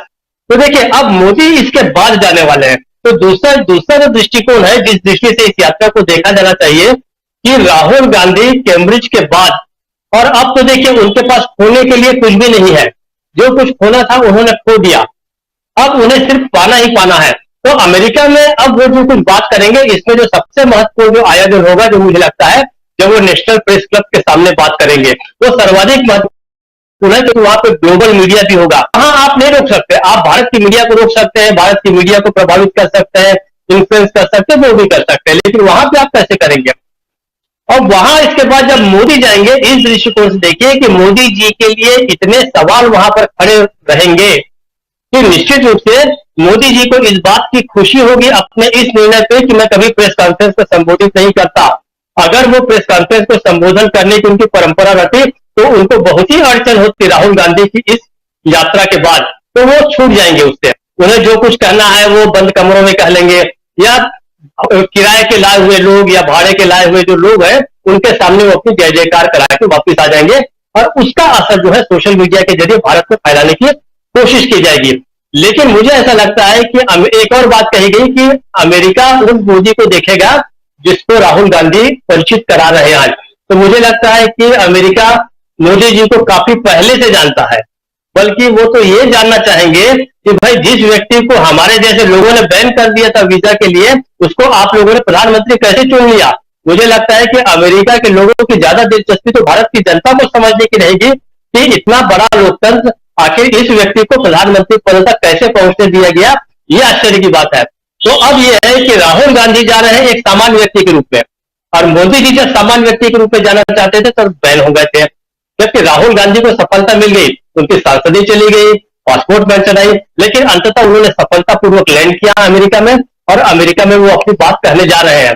मुझे ऐसा लगता है कि अब इसके बाद राहुल गांधी के खिलाफ होने वाले सारे षड्यंत्रों को या उनके बारे में जो भी दुष्प्रचार भारत में होगा उसको उतना गंभीरता से नहीं लिया जाएगा। उसका कारण यह है कि लोग अब समझने लग गए हैं कि ये बात जो है पहले की बात दूसरी थी, जिस समय राहुल गांधी की छवि को खराब किया गया तो वगैरह वो सब कहानी बहुत पुरानी, सब जानते हैं। तो अब जो है ये इसका बहुत जबरदस्त इफेक्ट जो होगा वो भारत में होगा। मुझे ऐसा लगता है कि अमेरिका में क्या इसका असर होना है वो मेरी दिलचस्पी का विषय नहीं। मेरी दिलचस्पी का विषय यह है कि राहुल गांधी और मोदी ये दोनों 2024 के चुनाव में इस यात्रा के बाद किस तरीके से खड़े होते हैं ये हमें देखना चाहिए। इसलिए मुझे लगता है कि राहुल का जो बीजेपी पे जो हमला है उसका असर 2024 तक होगा, जिसकी शुरुआत तो यहां से कर चुके हैं। अमेरिका में इसको और धार मिलेगी, ऐसा मुझे लगता है राजीव जी। जी, कर्नाटक के चुनाव से पहले राहुल गांधी कैम्ब्रिज गए, इंग्लैंड लंदन गए, और वहां उन्होंने जो कुछ कहा और उसका रिजल्ट जो है कर्नाटक में दिखाई दिया। अगर उस हिसाब से देखें तो अभी 5 राज्यों में चुनाव है, उससे पहले राहुल गांधी अमेरिका पहुंच गए। अब अमेरिका में जो बात कह रहे हैं क्या उसका रिजल्ट भी आने वाले 5 राज्यों के चुनाव पे दिखेगा, ये आने वाले 4-5 महीने में आपको पता चल जाएगा। लेकिन यहाँ 2-3 बातें बहुत महत्वपूर्ण, बहुत इंपॉर्टेंट बातें यहाँ डॉक्टर दीपक पाचपोर जी रख रहे हैं, और उन्हीं बातों के साथ आना चाहता हूँ अमलेंदु उपाध्याय जी आपके पास। अमलेंदु जी, जो कह के आए थे राहुल गांधी कैम्ब्रिज से कि हमको बोलने नहीं दिया जाता है, जो फ्रीडम है वो नहीं है, यहाँ पे आजादी हमारा संविधान जो हमको देता है आर्टिकल 19, लेकिन ये तमाम बातें वहां जब वो कह रहे थे तो देश का अपमान कर रहे थे, ऐसा यहां बीजेपी के लोग कहते थे। लेकिन उसके बाद देखिए कि अब जब राहुल गांधी दोबारा विदेश गए हैं तो एक सामान्य नागरिक, हमारे आपके जैसे एक यात्री के रूप में गए हैं, उनके पास डिप्लोमेटिक पासपोर्ट नहीं है क्योंकि वो अब वापस करना पड़ा सजा के कारण। अब जो कह के आए राहुल गांधी वहां से वो बिल्कुल सही साबित हुआ क्या? अब अमेरिका में जो कह रहे हैं वो भी सही साबित होता हुआ दिखा है, क्योंकि आप याद कीजिए मंगलायन की जब बात हुई थी, मंगल ग्रह पे हम जो मिशन मंगल जो अपना था उसमें प्रधानमंत्री नरेंद्र मोदी ने क्या कहा था, उसके कॉस्ट को लेकर के भी कुछ उन्होंने इकोनॉमिस्ट वाली बात कुछ की थी, अगर आप लोगों को याद होगा कि वो 3 व्हीलर का जो कॉस्ट है उससे कम कॉस्ट में आप वहां तक पहुंच जाएंगे, कुछ ऐसा ही कहा था। तो ये सारी बातें तो आज रख रहे थे राहुल गांधी। एक भी बात राहुल गांधी ने वैसी नहीं की जो बात प्रधानमंत्री नरेंद्र मोदी ने यहां पहले नहीं कही है, सिर्फ याद दिला रहे थे राहुल गांधी। क्या कहेंगे अमलेंदु जी? असल में प्रधानमंत्री वास्तव में दिव्यात्मा है, मैं पहले भी कह चुका हूं, प्रधानमंत्री जो है वो दिव्यात्मा है, तो दिव्य बातें करते हैं। अब उनकी दिव्य बातें जो है वो राहुल गांधी ने लोगों को परिचित कराया है कि ये दिव्य बातें जो हमारे प्रधानमंत्री किया करते हैं। तो अब इसमें भारतीय जनता पार्टी को बुरा लगने वाली बात क्या है? मतलब जो प्रधानमंत्री कहते हैं तो वही तो राहुल गांधी भी हमारे प्रधानमंत्री ऐसा ऐसा कहते हैं, तो कहा है अब नाले से गैस से वो चाय बनाते हैं प्रधानमंत्री, तो ये तो कहा है प्रधानमंत्री ने। वो गणेश जी का सिर जो है वो शल्य चिकित्सा थी, वो कहा है प्रधानमंत्री ने। वो राडार जो छुप जाता है बादलों में, वो कहा है प्रधानमंत्री ने? तो ये सारी जो ज्ञान विज्ञान की बातें हमारे दिव्य प्रधानमंत्री ने कही हैं। बड़ी अच्छी बात यह है कि चुनाव से पहले प्रधानमंत्री चाय पर चर्चा करते हैं और प्रधानमंत्री बनने के बाद परीक्षा पर चर्चा करते हैं। तो इतना दिव्य प्रधानमंत्री 70 सालों में ना हुआ, ना भविष्य में कभी होगा। अब जहां तक भारतीय जनता पार्टी की परेशानी का सवाल है राजीव जी, देखिए भारतीय जनता पार्टी को तो हर चीज से परेशानी होने लगती है। अब राहुल गांधी के विरोध में ये देश विरोध पे पहुंच जाते हैं भारतीय जनता पार्टी के लोग। दो घटनाएं हुई हैं आज अमेरिका की। एक तो वो जो वीडियो जो भारतीय जनता पार्टी के प्रवक्ता है उन्होंने जारी किया कि साहब वहां गलत तरीके से वो जनगण मन गाया गया। तो मध्य प्रदेश की एक सामाजिक कार्यकर्ता है, पैड वुमेन ऑफ इंडिया कहलाती हैं, माया विश्वकर्मा फाउंडेशन है उनका। उन्होंने फिर उसका जवाब देते हुए रिट्वीट किया, मतलब उसका जवाब देते हुए उन्होंने उसको टैग किया, कहा कि मैं वहां उपस्थित थी, राहुल गांधी वहां नहीं पहुंचे थे, राहुल गांधी के आने से पहले के रिहर्सल का वीडियो है, अपना वीडियो ये है जो मैं यहां प्रस्तुत कर रही हूं। तो खुल गया। आईटी सेल के जो प्रवक्ता जो हेड हैं उन्होंने जो है वो किया कि साहब 1984 का जो ऐसा बोया गया है कि वो अभी वहां जो इंदिरा गांधी जो बोया कि उनके खिलाफ नारे लग रहे हैं वहां।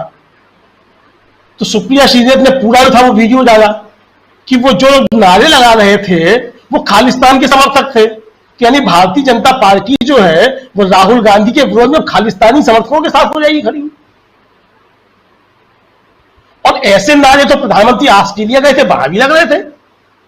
अपने यहां नीरज चंदा जी बैठे हुए थे ऑस्ट्रेलिया से, उन्होंने बताया था कि वहां भी थे कुछ खालिस्तान समर्थक पहुंचे थे, उन्होंने नारे लगाए, उसके जवाब में वहां भारतीय लोगों ने नारे लगाए। ऐसा यहां हुआ, यहां भी भारत जोड़ो भारत जोड़ो के नारे लगे। तो राहुल गांधी तो भारत जोड़ने की बातें कर रहे हैं और राहुल गांधी के विरोध में भारतीय जनता पार्टी जो वो देश तोड़ने वालों के साथ में खड़ी हो जा रही है। आखिर क्या आवश्यकता थी? जो लोग खालिस्तान जिंदाबाद के नारे लगा रहे हैं और खालिस्तान की बातें करके राहुल गांधी के खिलाफ अगर बातें कर रहे हैं तो उनका वीडियो भारतीय जनता पार्टी का आईटी सेल उसको जारी कर उस वीडियो को देख लेते हैं। वो जो आप जिसका जिक्र कर रहे हैं उस वीडियो को जरा देख लेते हैं जिसमें भारत जोड़ो के नारे लगे और एक झंडा खालिस्तान का दिखाया गया है। लेकिन सही आप कह रहे हैं कि ऑस्ट्रेलिया जब गए थे प्रधानमंत्री नरेंद्र मोदी और सिडनी में जो कार्यक्रम था उनका, उस कार्यक्रम से पहले और बाद में और लगातार बाहर जबरदस्त भीड़ वहां जमा थी और उस भीड़ में खालिस्तान जिंदाबाद के नारे लग रहे थे। और ये हम चर्चा कर चुके हैं जब नंदा साहब हमारे साथ जुड़े हुए थे तब। जरा उस वीडियो को देख लेते हैं जिस वीडियो का जिक्र यहाँ कर रहे हैं हमारे साथी अमलेंदु उपाध्याय जी। जरा ले आइए स्क्रीन पे, उस देखते हैं वीडियो में क्या कुछ वहां हो रहा है और खासकर भारत जोड़ो यात्रा की बात हो रही है, राहुल गांधी जिंदाबाद के नारे लग रहे हैं। सुनिए, देखिए जरा। नफरत के बाजार में मोहब्बत की दुकान, भारत जोड़ो।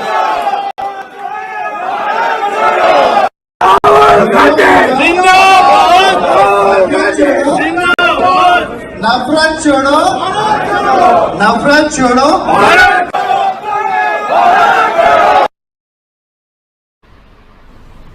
दरअसल ये जो एक मोमेंट था जिस वक्त थोड़ा सा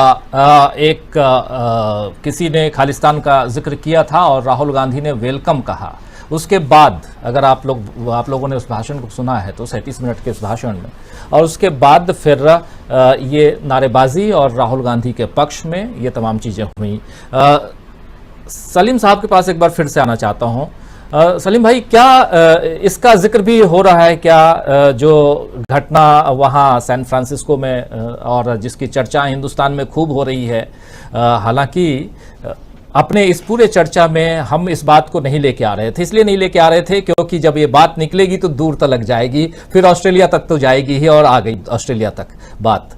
लेकिन एक बात जो यहां कह रहे हैं अमलेंदु उपाध्याय जी, बहुत महत्वपूर्ण बात, कि आप जब खालिस्तानियों के समर्थन में बात कर रहे हैं तो क्या ये सवाल कांग्रेस के लोग तो उठाएंगे कि क्या बीजेपी के लोग खालिस्तानियों के साथ में हैं, या कौन किसके साथ, इसको भी छोड़ दीजिए, लेकिन इसका कुछ भी वहां इसकी प्रतिक्रिया है क्या, ये आपसे समझना चाहता हूं।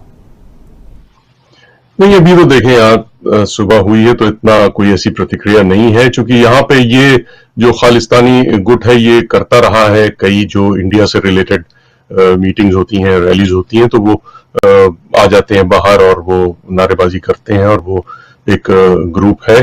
और अमृतपाल के सिलसिले में वो और थोड़ा सा एनर्जाइज हुआ है, लेकिन इसका कोई ऐसा खास असर यहाँ दिखता नहीं है। मेरी कई जो सिख समुदाय है यहाँ वहाँ के उनके लोगों से कई बात हुई, तो वो सब बहुत से इस ओवरसीज कांग्रेस में भी हैं। खुद एक ऑर्गेनाइजर जो है महेंद्रजीत सिंह जी, वो न्यूयॉर्क का पूरा उन्हीं के हाथ में है। तो ज्यादातर लोग जो हैं सिख समुदाय के, वो जाहिर है कि वो एक सॉवरेन और इंडिपेंडेंट इंडिया के तरफ देखते हैं और उसके हकदार हैं, और ये बाकायदा डेटा बताता है।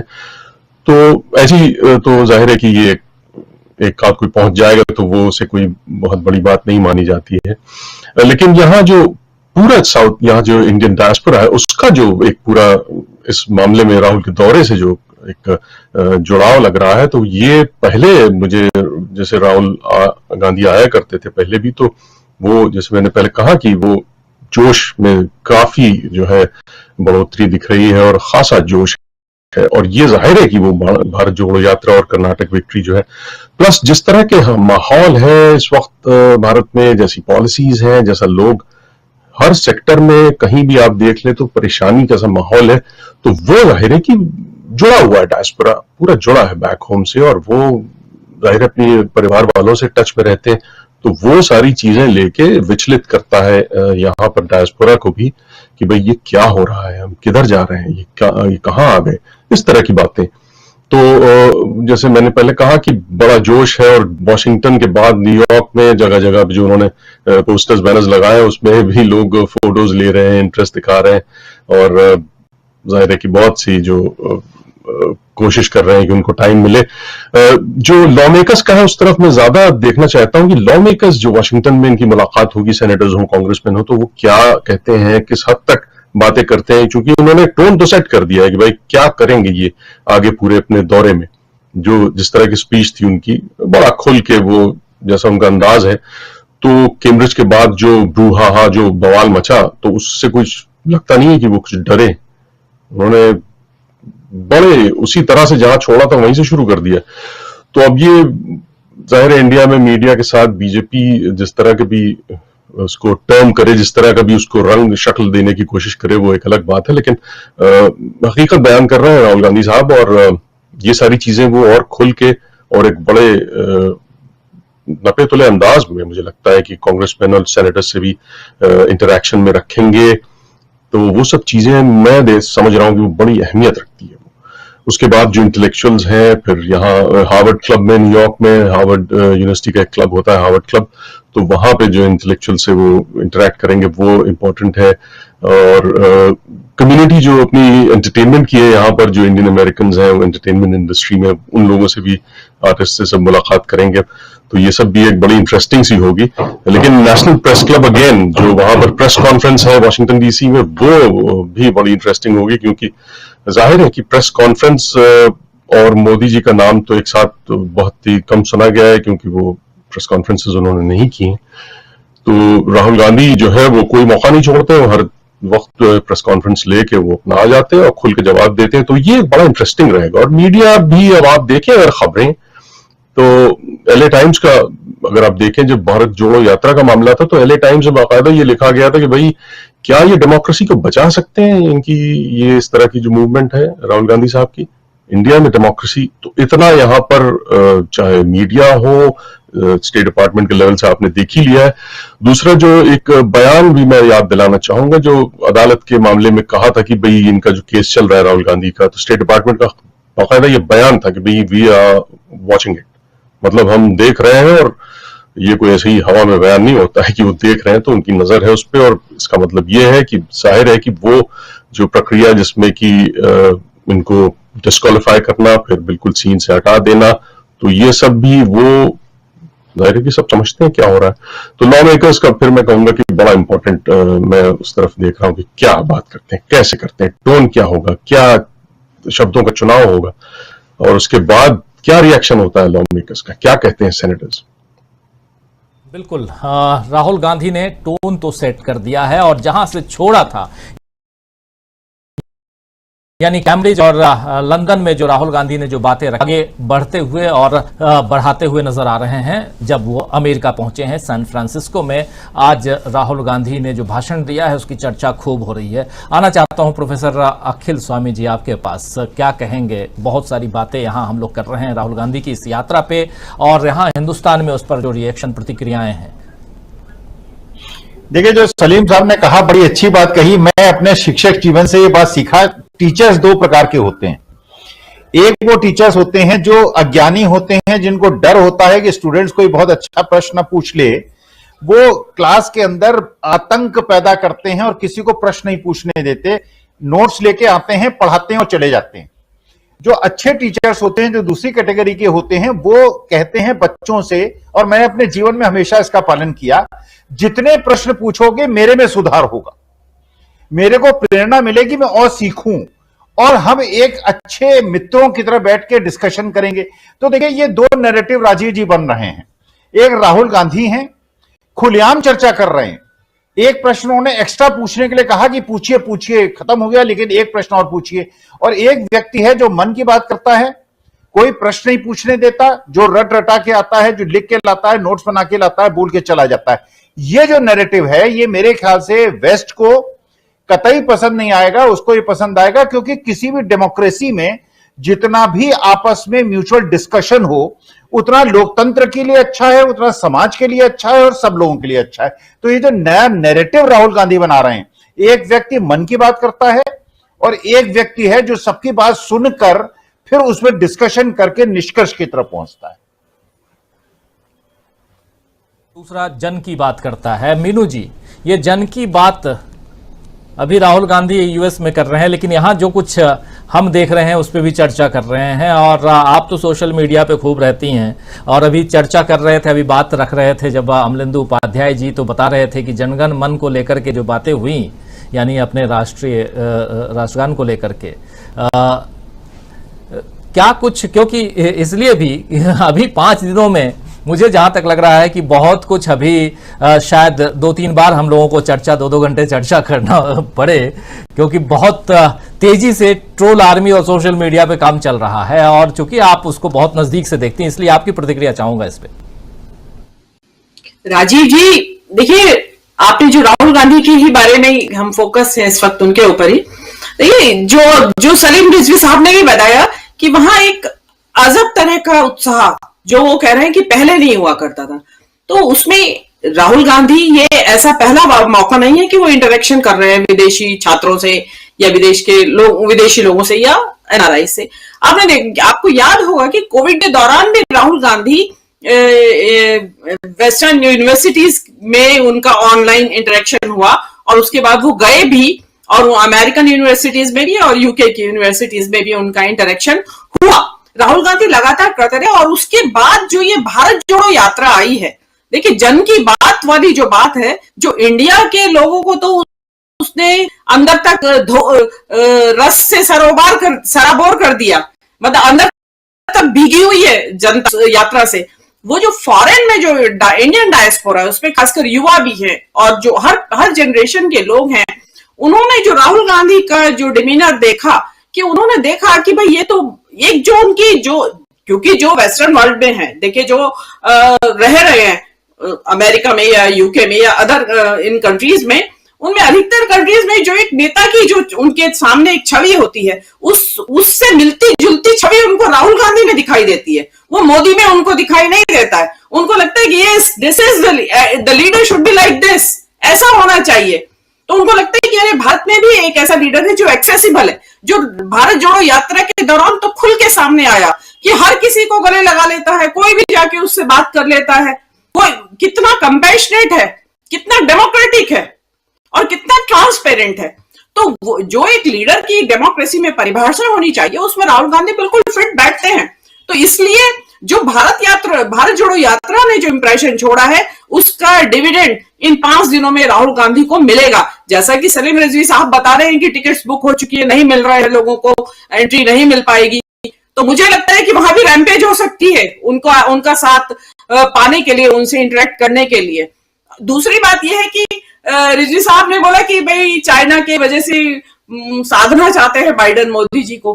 भाई बाइडेन साहब का या तो पूरा तंत्र काम ठीक से नहीं कर रहे हैं, यहाँ तो मोदी जी बोलते नहीं है चाइना के खिलाफ कुछ भी। लाखों किलोमीटर जमीन उनके कब्जे में आ गई है, ले गया है चाइना, और मोदी जी चुप है। वो कहते हैं ना कोई घुसा है ना घुस के बैठा हुआ है, तो वो तो कुछ भी नहीं बोल रहे हैं। कितना भी चाइना जिसको कहते हैं कि कितना भी कर ले सितम, हंस हंस के सहेंगे हम, मोदी जी ने तो वो हाल बना रखा है अपना। तो मोदी जी तो, मुझे तो आई डाउट कि मोदी जी किसी काम में आएंगे वो चाइना से को काउंटर करने में। बाइडेन एडमिनिस्ट्रेशन को तो रिव्यू करना चाहिए अपनी पॉलिसी को, कि अगर वो मोदी जी के ऊपर भरोसा कर रहे हैं। तो यही मेरा कहना था राजीव जी। प्रशांत टंडन जी, बहुत सारी बातें हो रही हैं, थोड़ा सा इसमें मैं चाहूंगा कि आप जोड़ें इसमें अपनी बात। बाइडेन एडमिनिस्ट्रेशन को भरोसा भारत पे है, और भारत एक रीजनल पावर है और दुनिया की बैलेंसिंग पावर है जियोपॉलिटिक्स में। तो मोदी जी तो एक किरदार हैं, तो जो इज्जत उनको मिलती है सब जगह पे वो भारत के प्रधानमंत्री के तौर पर मिलती है। तो दूसरा डायस्पोरा जो है, देखिए राजीव जी, वो बहुत ताकतवर है, इसलिए मैं कह रहा था कि कांग्रेस ने उसको छोड़ दिया। मैं सलीम साहब की सब बातों से सहमत हूं कि अमेरिका को जरूरत है इंडिया की चाइना के बारे में, उनकी प्रायोरिटी सेक्टर है जियोपॉलिटिक्स का। यूक्रेन के मामले में जरूरत है, बहुत सारे मामलों में जियोपॉलिटिकल मामलों में भारत की जरूरत है, क्योंकि और क्वाड में भारत एक बड़ा पिलर है 4 मेंबर्स में, तो भारत की जरूरत है। तो दूसरा ये कि देखिए उसको अवॉइड नहीं कर सकता इंडिया को अमेरिका, और वो बड़ा बाजार है, वो सब बातें हैं, लेकिन वहां पे बहुत सारे प्रेशर ग्रुप्स काम करते हैं। मैं क्यों कह रहा था कि कांग्रेस ने एक बड़ी कंस्टिट्यूएंसी छोड़ी हुई थी।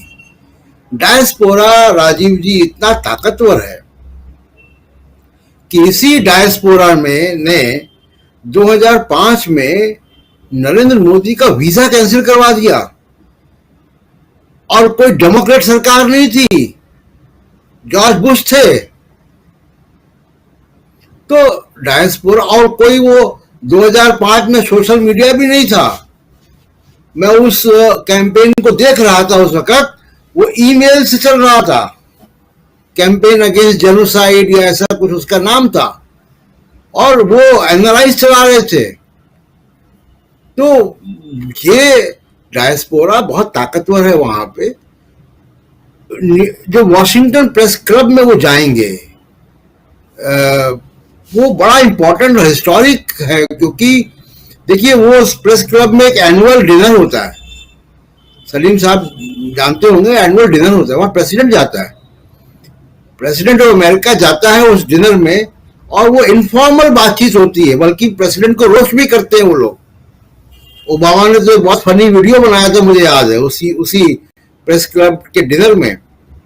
और राहुल गांधी जब जाएंगे तो केवल प्रेस कॉन्फ्रेंस नहीं होगी, हम सब यहाँ पे ज्यादातर लोग पत्रकार हम जानते हैं कि एक डीप ब्रीफिंग होती है, इनफॉर्मल सेशन होता है, बाद में बहुत सारे पत्रकारों से दोस्ती होती है, इनफॉर्मल बातचीतें होती हैं। ये वो पत्रकार वहां पे राहुल गांधी से मिलेंगे जो कैपिटल हिल में जाते हैं, जो व्हाइट हाउस में जाते हैं, जो स्टेट डिपार्टमेंट में जाते हैं। ये बहुत सारी चीजें जो एडवोकेसी की वो कैरी फॉरवर्ड करते हैं कि एक एक्सेप्टेंस बनता है। मैं बिल्कुल मानता हूं कि अमेरिका का जीरो रोल है भारत की डेमोक्रेटिक इंटरनल पॉलिटिक्स में या डोमेस्टिक अफेयर्स में, लेकिन बहुत सारी बातें जिसमें इन्फ्लुएंस होता है। जैसे अभी एक मामला चल रहा है कि आज ही जब अमेरिका में सुबह हुई है, तो वहां पे फेसबुक की जो कंपनी है मेटा, उसकी जनरल बॉडी मीटिंग हो रही है। उसमें प्रपोजल नंबर 7 है जो भारत में हेट स्पीच के बारे में है। अब ये इंडियन डायस्पोरा वहां पे उसकी लॉबिंग कर रहा है, और अगर वो शेयर होल्डर में कामयाब हो गए तो भारत में फेसबुक का रवैया बदल जाएगा कुछ अगले हफ्तों के अंदर। और वो नहीं भी कामयाब होते हैं तो इतना बड़ा असर वो डाल रहा है, ये पूरा कैंपेन जो चल रहा है वो फेसबुक की जो नीतियां हैं उस पर असर डालेगा। फेसबुक डिफेंसिव है। फेसबुक के बोर्ड ऑफ डायरेक्टर को कहना पड़ा कि उस प्रपोजल के खिलाफ वोट करो। सोचिए कितनी ताकत है डायस्पोरा में। तो और दूसरा क्या है, एक छोटी सी बात कह के अपनी बात खत्म करूंगा कि जो शहरों के हम नाम सुनते हैं, लॉस एंजलिस टाइम्स की बात अभी कर रहे थे सलीम साहब, लॉस एंजलिस, वॉशिंगटन, न्यूयॉर्क,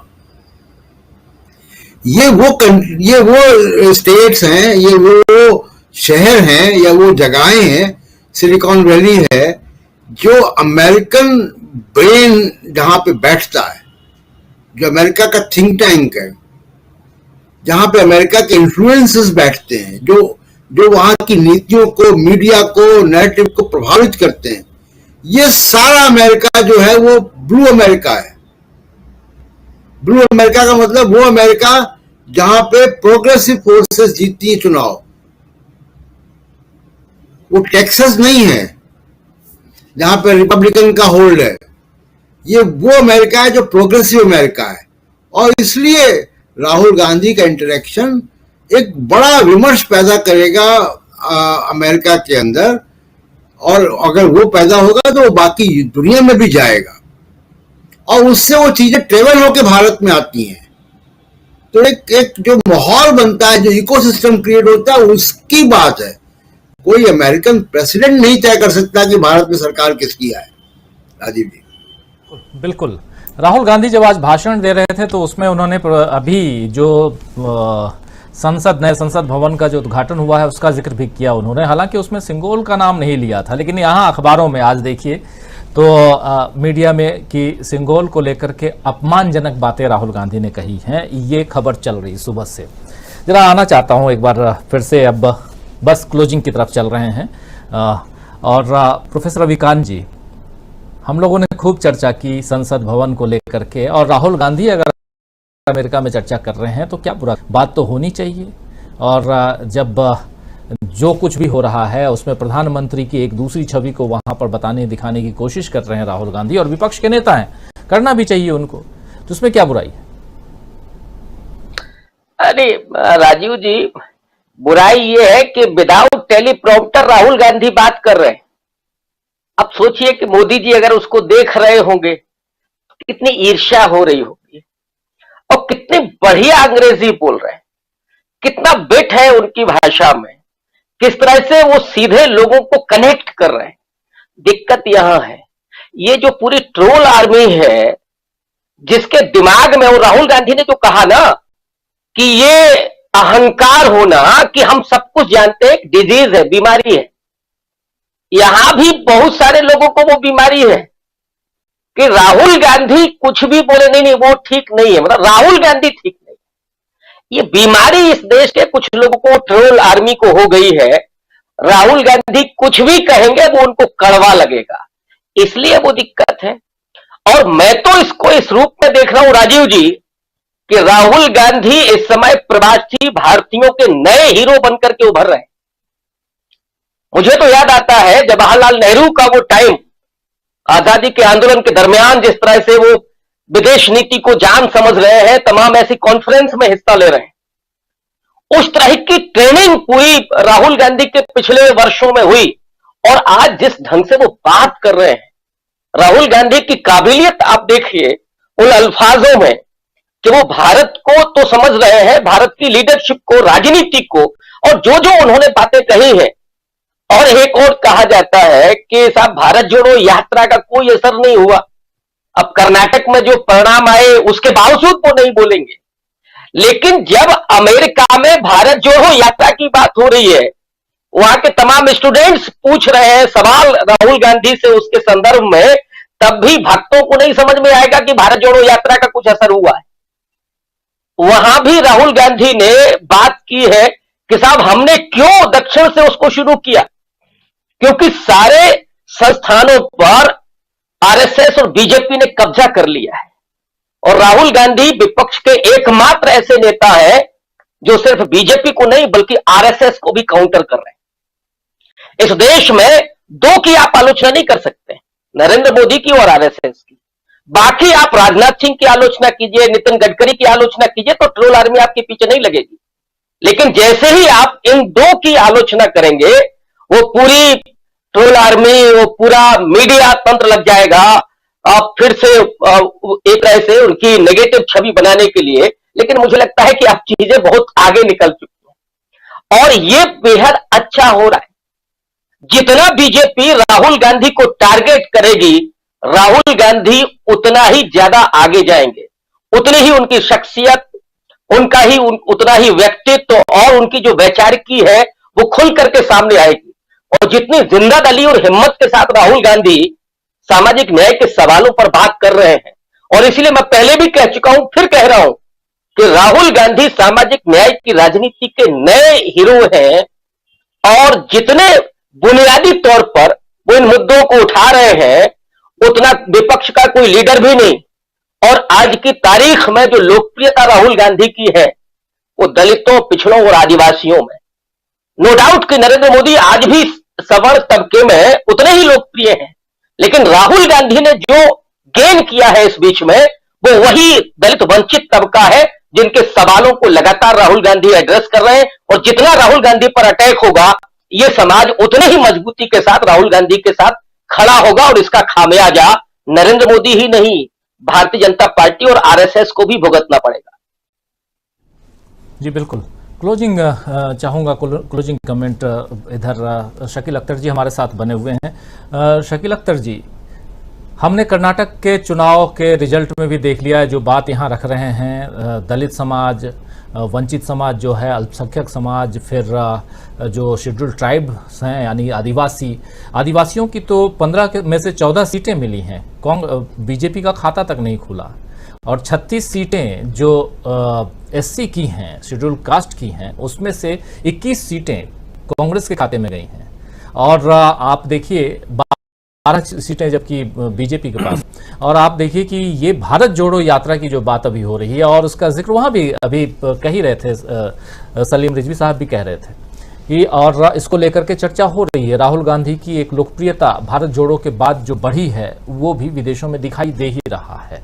किस रूप में, कैसे आप देखते हैं कि अब यहाँ जबकि अब चुनाव है, बिल्कुल उल्टी गिनती शुरू हो गई है, राज्यों के चुनाव के अलावा 2024 का चुनाव, और उसमें एक ये नैरेटिव तो सेट हो गया है कि अब प्रधानमंत्री नरेंद्र मोदी के सामने एक चेहरा है और उसका नाम है राहुल गांधी, जो 2019 में ये चेहरा सामने नहीं आता था, मीडिया के जरिए भी नहीं सामने दिखाई देता था।